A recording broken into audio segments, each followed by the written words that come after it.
Hi உறவுகளே, எல்லாருக்கும் வணக்கங்க. ரொம்ப நாள் கழிச்சு லாங் கேப்புக்கு அப்புறம் வீடியோ போடுறோம். இதுக்கப்புறம் ரெகுலராக வீடியோ போடுவோம். எல்லாம் பாருங்கள், சப்போர்ட் பண்ணுங்கள். பாப்பா இப்போ எங்கே வந்திருக்கான்னு பார்த்தீங்கன்னா, டேபிள் டென்னிஸ் மேட்ச்சுக்கு வந்திருக்கா. அதுவும் வேறு ஸ்கூல் ஆடிட்டோரியத்தில் இருக்காங்க.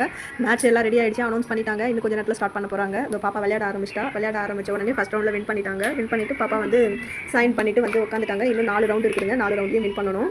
என்னன்னு பார்த்தீங்கன்னா, இன்றைக்கி ஒரு ஸ்பெஷல் டே. பார்த்தீங்கன்னா, இன்றைக்கி 24/7/2025 பாப்பாவுக்கு இன்றைக்கி பர்த்டே. அதுவுமா ஃபுல்லாக வந்து பர்த்டே செலிப்ரேட் பண்ணாமல் விளையாடுறதுக்கு வந்துருக்கு. காரணம் என்னன்னு கேட்டிங்கன்னா, அவளுக்கு வந்து நான் 12 வயசு ஆகுது. 12 கிஃப்ட் நைட்டே சர்ப்ரைஸ் பண்ணி கொடுத்துட்டோம். ஆனால் அதை விட பெரிய கிஃப்ட் வந்து இங்கே வாங்குற கப்பு தான் முக்கியம் அப்படின்னு சொல்லிட்டு வந்திருக்கிறா. எனக்கு இந்த கிஃப்ட் இந்த வருஷம் வேணும் அப்படின்னு சொல்லிட்டு விளையாடி எல்லா ரவுண்ட்லையும் வின் பண்ணிட்டாங்க. உடனே ஃப்ரெண்ட்ஸ் எல்லாம் சேர்ந்து முழுகாத சிப்பு ஃப்ரெண்ட்ஷிப் தான் சொல்லி டான்ஸ் ஆட ஆரம்பிச்சிட்டாங்க. அப்புறம் ஸ்டேஜ்லாம் ரெடி பண்ணி கிஃப்ட் என்னன்னு சொல்லி அனௌன்ஸ் பண்ணாங்க. பாப்பாக்கு வந்து செகண்ட் ப்ரைஸ் வந்திருக்குது டேபிள் டென்னிஸ் மேட்ச்சில். ஃபஸ்ட் மேட்ச் இது பரவாயில்ல. ஃபஸ்ட் மேட்ச்சில் செகண்ட் ப்ரைஸ் வந்தது ரொம்ப ப்ரௌடாக இருக்குது. அவங்க செட் அப்படியே பாருங்க, அவங்களுக்குலாம் அவ்வளோ ஒரு சந்தோஷம். காரணம் என்னன்னு கேட்டிங்கன்னா, இது வந்து இந்த குரூப் வந்து பிளேஸ்ட் குரூப்பில், அது அவங்க ஃப்ரெண்ட்ஸ் குரூப்.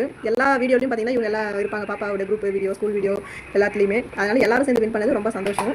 அதனால் பாப்பா வந்து ரொம்ப ப்ரௌடாக ஃபீல் பண்ணிட்டு கீழே இறங்கி வந்தாங்க. அப்புறம் ப்ரைஸ் வாங்கின எல்லாரையும் சேர்த்து குரூப் ஃபோட்டோ எடுக்கணும் அப்படின்னு சொன்னாங்க. உடனே குரூப் ஃபோட்டோ அதில் நம்ம ஹீரோயின் யார் அவங்கள தான் நம்ம ஜூம் பண்ணி காட்ட முடியும். அதை பாருங்க நிற்கிறாங்க பாருங்க. அவங்களுக்கு அவ்வளோ சந்தோஷம். பர்த்டே அதுவுமா செகண்ட் ப்ரைஸ் வந்தது.